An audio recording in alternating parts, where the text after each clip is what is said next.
आज मैं आपको एक नया वीडियो लेके आया हूँ। नया टॉपिक है। आज का जो टॉपिक है वो पास्ट इंडेफिनिट टेंस है।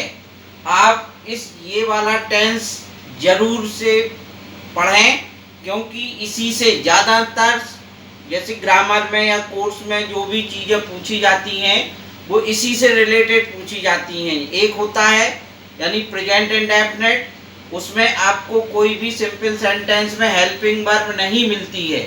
इसी प्रकार से पास्ट इंडेफिनिट टेंस का जो सिंपल सेंटेंस होता है इसमें भी कोई हेल्पिंग वर्ब नहीं होती है, तो इससे ज़्यादा बच्चों को कंफ्यूजिंग होती है।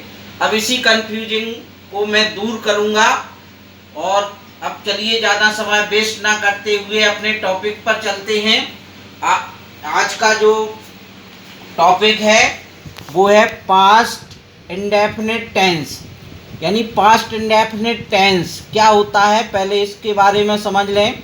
जैसे पास्ट इंडेफिनिट टेंस का प्रयोग तब करते हैं जब कोई कार्य पास्ट टेंस में शुरू हो और पास्ट टेंस में ही समाप्त हो जाए, तो वहाँ पर पास्ट इंडेफिनिट टेंस का यूज करते हैं। तो सबसे पहले आपको क्या काम करना है कि हिंदी वाक्य यदि आपके सामने हैं तो पहले काम क्या करना होता है, तो पहले आपको उसकी पहचान करना पड़ती है कि ये किस टेंस का सेंटेंस है।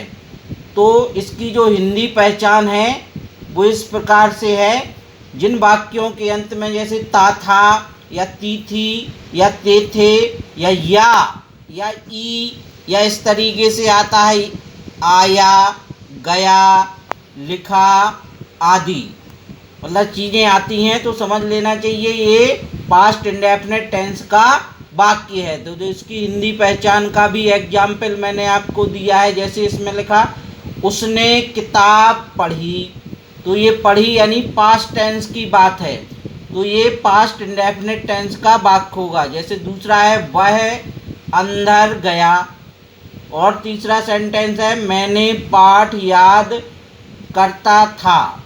तो इस तरीके से मैंने इसको हिंदी पहचान के 3 एग्जाम्पल बताए हैं। अब इसका ये पॉजिटिव सेंटेंस देख लीजिए, इसका स्ट्रक्चर किस प्रकार से रहेगा।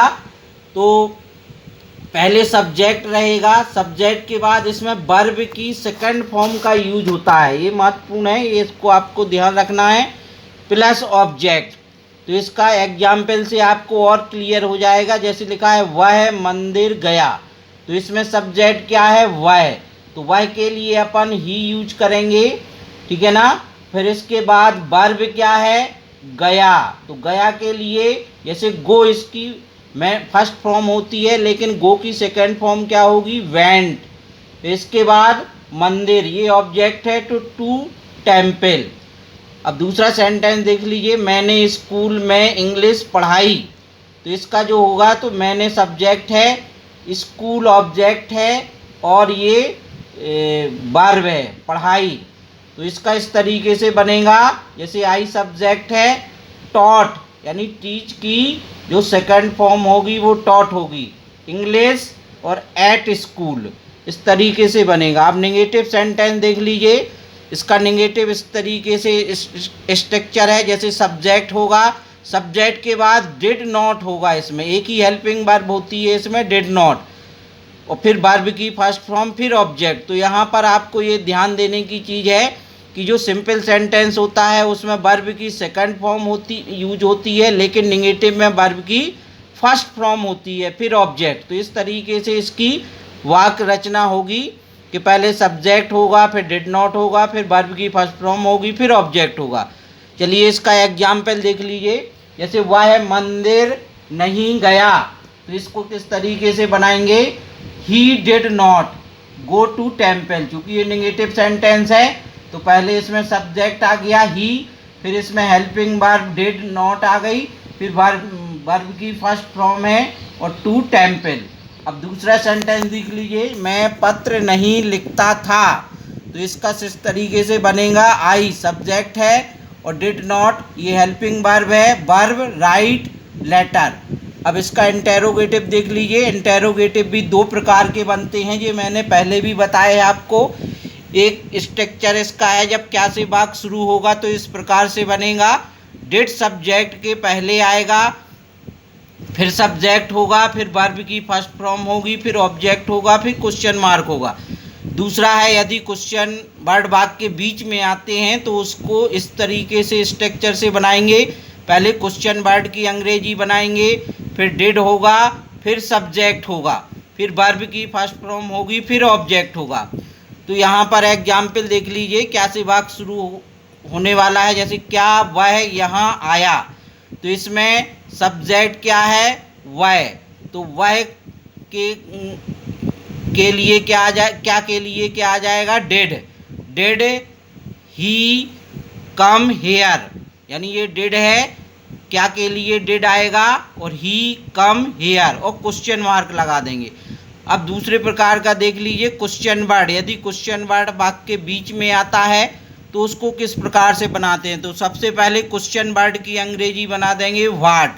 अब इसमें सब्जेक्ट क्या है, तुम, तो तुम अकॉर्डिंग डिड आ जाएगा। इसमें चूंकि एक ही हेल्पिंग वर्ब होती है, इसमें सब्जेक्ट चाहे जो भी हो, चाहे सिंगुलर हो या प्लूरल हो, तो आपको डिड लगाना है। फिर यू और डू ये वर्ब है, वो क्वेश्चन मार्क लगा देंगे।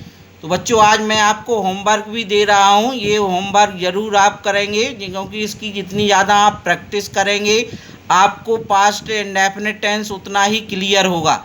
जैसे ट्रांसलेट इनटू इंग्लिश है, तो इसको आप बनाएंगे, उसने किताब पढ़ी, रवि ने उसे पकड़ा, उसने खिलौने छिपाए, वह फील्ड में नहीं गई, क्या वह आज आई, तुम कहाँ रहते थे।